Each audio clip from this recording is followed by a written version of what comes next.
How to add music bots to your Discord server.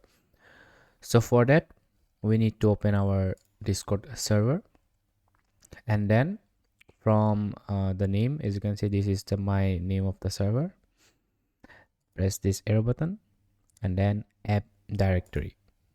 From here, we need to search for green bot, and then this will be the first result. Tap here and you need to add this bot to our server.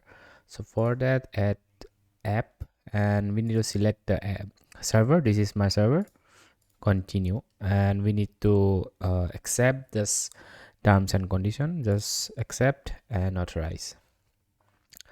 So we need to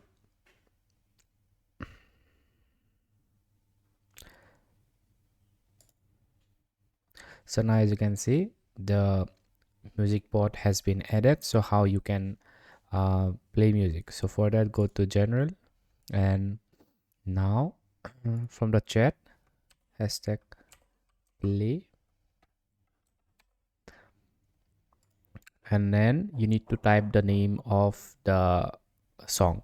So let's type this name, and the music has started.